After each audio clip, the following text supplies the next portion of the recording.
El libro del profeta Amós. Amós fue un pastor y un cultivador de higueras que vivió cerca de la frontera entre Israel del norte y Judá en el sur.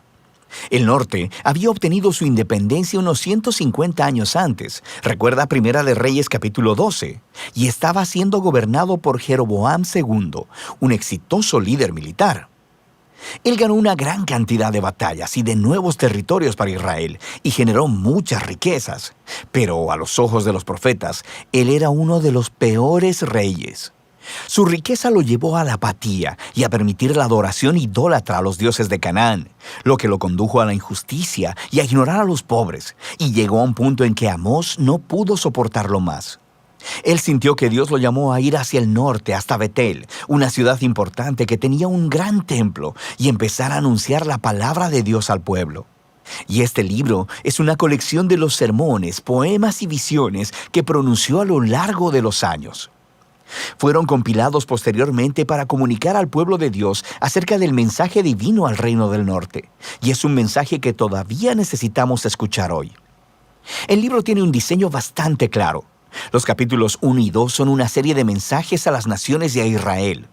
Luego, los capítulos del 3 al 6 son una colección de poemas que expresan el mensaje de Amós al pueblo de Israel y a sus líderes. Los capítulos 7 al 9 contienen una serie de visiones que Amós experimentó, las cuales describen el venidero juicio de Dios sobre Israel.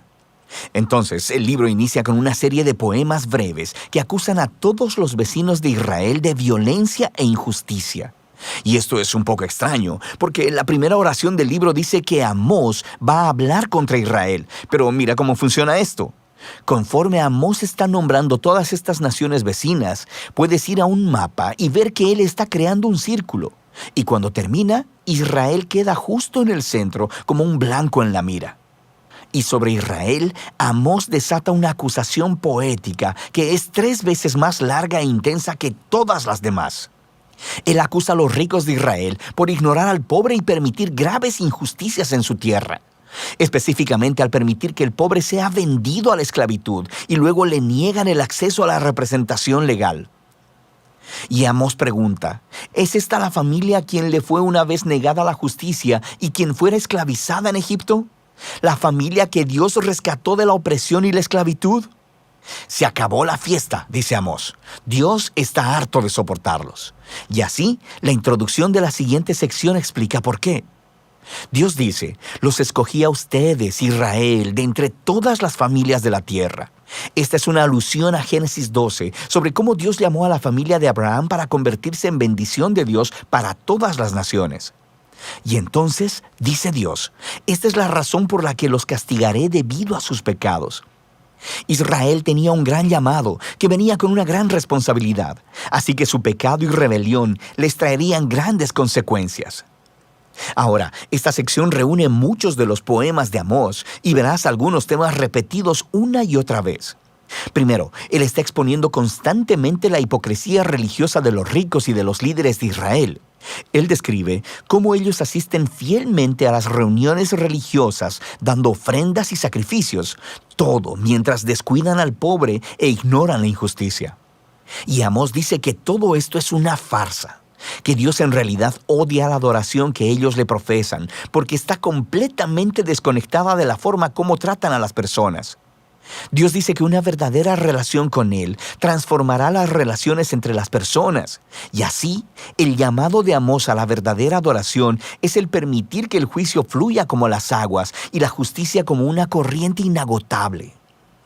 Ahora, estas 2 palabras son muy importantes para Amós y de hecho para todos los profetas. La justicia, en hebreo sedaká, se refiere al estándar de rectitud, a las relaciones equitativas entre las personas sin importar sus diferencias sociales. Y juicio, en hebreo mishpat, se refiere a acciones concretas que tomas para corregir la injusticia y crear justicia. Así que ambas deben permear la vida del pueblo del pacto de Dios como un río turbulento llena un cauce seco. El siguiente tema es la repetida acusación de Amós de la idolatría de Israel. Recuerda, cuando el reino del norte se separó del reino de Judá, su rey construyó 2 nuevos templos para competir con el de Salomón en Jerusalén y colocó un becerro de oro en cada uno. Recuerda Primera de Reyes capítulo 12. A partir de entonces, Israel no hizo más que acumular más ídolos, adorando a los dioses del sexo, el clima y la guerra.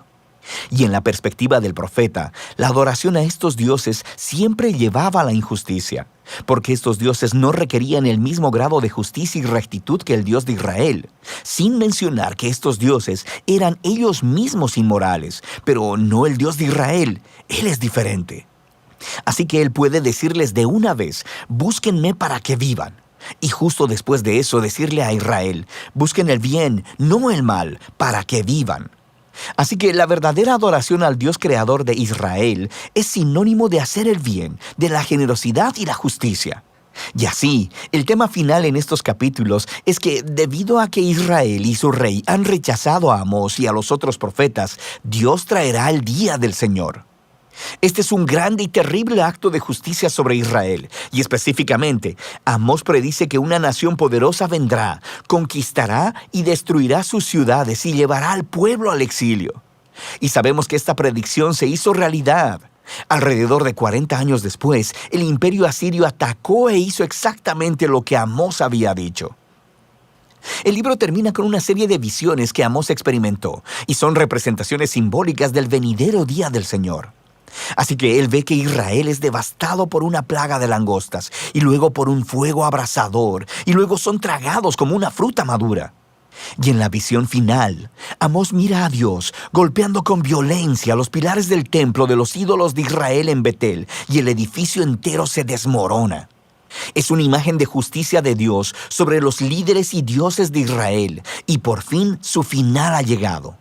Pero luego, de repente, en el último párrafo, vemos un destello de esperanza. Él ve esta imagen de Israel como de un edificio destruido. Y Dios dice que de las ruinas un día restaurará la casa de David.